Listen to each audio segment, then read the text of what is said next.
This is Jenny Hudson with the Author Connection, and today I am pleased to have Sharalyn Morrison-Andrews. And she is the author of Brave Nellie, an absolutely delightful children's book. And she has been a writer in a way for years, keeping her journal and writing a monthly blog about her travels. And it wasn't until she met a dog on a beach in the Dominican Republic that she had a story to tell, and it's a wonderful story. And she's right here, and I'm going to introduce her to you. And let me get her up here. Hi. Hi. Good morning. How are you? Good. How are you? Good. Welcome to the Author Connection. Thank you. Thank you for having me. Oh, you're welcome. I'm going to put you on your local. There you go. No, I'm going to put you on here. Okay. So I'm wanting you to tell everyone about your book, and it is a delightful children's book. And, Thank you. And as I said, it's in the Dominican Republic. So tell us the story. What happened? And don't give the whole thing away, but what happened? Well, my husband and I travel with his employment quite frequently. We are transferred out of the country, and this assignment was in the Dominican Republic, and we were there from 2010 to 2012. And at that time, we befriended 3 stray dogs that were living on the beach, and Nellie was one of them. And when it came time for us to leave, we determined that Nellie could be domesticated, and so we found a forever home for her in the United States. And this story is based on all the new things that she had to learn and how brave she was in order to go to live in a forever home. So what are some of the things that you used to determine whether she could be domesticated? I'm curious. She was very social around people, as were 2 of the 3 dogs. There was one dog that wouldn't allow you to touch her ever, but she was still very friendly. You just couldn't touch her. And Nellie would come inside the condo complex and spend time around the staff. And eventually we brought her into our condo and worked with her to train her to go to the door when she had to go out to use the bathroom, or to see how she would sleep all through the night, if she would tolerate being inside. And she just adapted to everything that we showed her very quickly, and that was basically how we came about to domesticate her. Oh, that must have been adorable. Yeah. So have you always been a dog lover, or was this a new thing for you? Oh, no. Both my husband and I are dog lovers, and we love our lifestyle. We've seen a lot of the world, but our one regret is because of our lifestyle, we cannot have a dog. There are too many countries out there that have strict quarantine laws, and it would just be very difficult on the dog and on us to have an animal travel with us. So, yes, when we first met, we each had a dog for a pet. Oh my goodness! You must miss having dogs. I bet it must have been hard to give Nellie up when you found her. It was extremely difficult. I had been with her for 2 years, not as a pet, but for 2 years, my husband and I fed the dogs, and we took care of them if they needed any medical help. And when we left, when I first started feeding them, it was determined that when we left, we would leave kind of a trust fund behind for them, so they are still provided for. Even though we're not there, they're being fed, and if there's any medical issues, there's money there to pay the vet.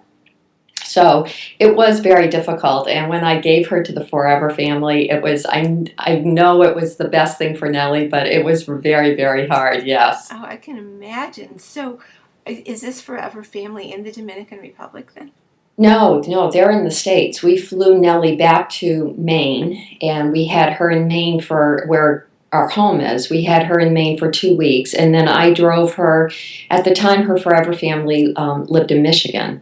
So I drove Nellie for a day and a half across half of the United States to her forever home. That's right, and that's in the book. So, Yes. well, what about the other dogs? Are they still in the Dominican Republic? Well, sadly, Buddy, who was the oldest one, passed away 6 months after we left. But he was older. He was probably, at the time he passed away, he was probably about 10 years old. Mm-hmm. And to be a stray dog for 10 years, that's an amazing lifespan. And the other one is Poco, and she's about, I would say, about 5 or 6 at this point. And she is still on the beach in front of the condo complex where we lived, and she's being cared for by the staff there. And like I said, there's money to care for her. And that's nice. So you must have named the dogs. I did. Nellie was actually already named by one of the ladies that does the cleaning at the condo complex, and so Nellie was already named. Poco I named, and Poco means little in Spanish, and so I actually named her Poco a Poco, little by little, because I believe that if I started feeding her, that after a period of time, she would allow me. She would come to trust me and allow me to touch her, but that never happened. So Poco is little, and she is also very little. And then Buddy, I wanted to give him a Spanish name, but he just charged into your heart. He was just a wonderful, wonderful dog, and so we just named him Buddy because that's what he was. He was a real buddy. Right. Yeah. Well, dogs do that. So yeah, they sure do. So what is the main takeaway of this book for children? Well, and grown-ups, actually. Yes. Nellie had to learn so many things to become domesticated. She had to learn how to live in a house. She had to learn to go into a crate for the flight home. She had to learn about sleeping on a bed. She had to learn how to go up and down stairs. And so everything was new to her. And so the takeaway on this story is that new things can be scary, but if you're willing to try, good things can happen. Right, and this is an issue that kids face because everything is new, but it's also an issue that lots of adults face and get into the rut of doing the same thing, and new things are scary and new people are scary. And right.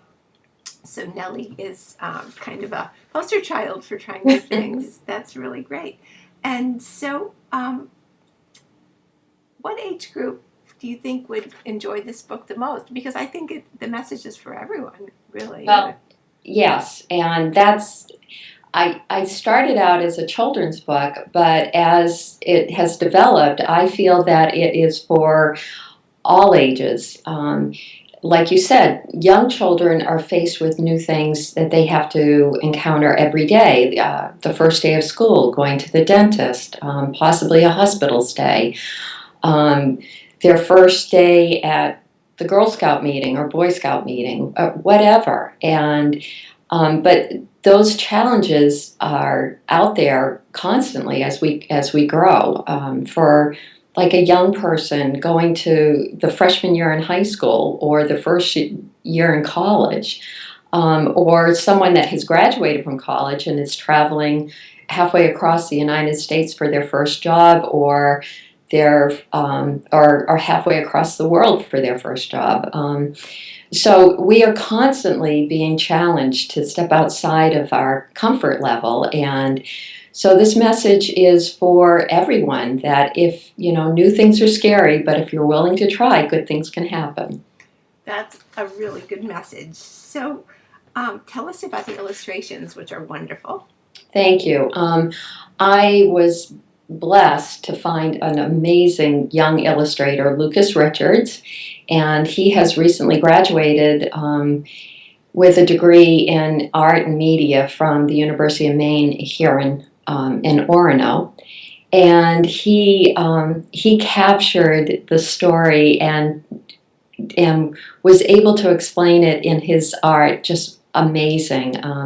The expressions on Nellie are wonderful, and I gave him pictures that I had used to develop the story, like photographs of Nellie, and he was able to create a wonderful illustrations around those photos.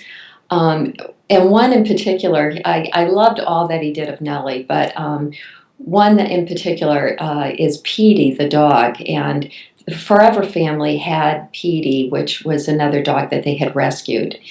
And they were getting Nellie as a friend for Petey. And Petey is nothing, the illustration of Petey in the book is nothing like the photograph of Petey, but Lucas captured Petey's personality to a T in the illustrations, and it's one of my favorite illustrations in the book. That's wonderful. So where can people find, well, actually, before we even get that to that, I'm wondering what's next for you, because you had such an interesting experience writing this book. Are you thinking of writing more books? I am. I have 2 more books floating around in my head that once I get Brave Nellie out there, I can concentrate on. This past winter, I took care of my girlfriend's West Highland Terrier for 4 months, and Lizzie has Personality Plus and definitely has a story to tell. And so I want to do one on Lizzie and her story. And then my brother has an adorable French bulldog, Jack, that is Personality Plus too. And I think Jack has a really good story to share too. So those are 2 that I'm hoping to tell real soon. Right, and you always know where you can get a story on a soccer playing Labradoodle from Maine. Yes. Right. So where can people find the book and find you?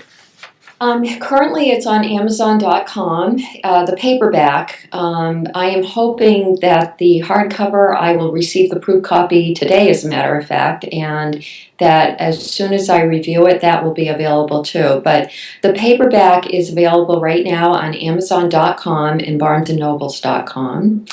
And to get in touch with me, I have an email, SharalynLovesAnimals@gmail.com. And I also have a presentation that I have organized to give to anyone that has a program that they would like to have presented, telling about the story of the 3 beach dogs and how Brave Nellie came to be. And I'm available to share that with any civic group or organization that would like to have me speak. Well, I think that would be great, and you could probably read the book as well. Sure. Yeah, show that. Yeah, that's wonderful. And did I forget to ask you anything that is important? The only thing that I would like to include is that part of the donation, part of the proceeds of this book that I receive, the profits, a donation will be made to help support the stray dogs on the north coast of the Dominican Republic. There are 2 wonderful organizations that oversee the care for these stray dogs, and money from each book sold will be donated. Well, that's wonderful. Well, I thank you so much for being on the show today, and it was a pleasure to have you. And I'm going to get our split screen back here so I can say hi again. So thank you again. And this is Jenny Hudson with the Author Connection, and we are the voice of independent authors. You can find more interviews at merrimackmedia.com under the Author Connection, and Merrimack Media is where we make books happen. So thank you again, and we will see you next time.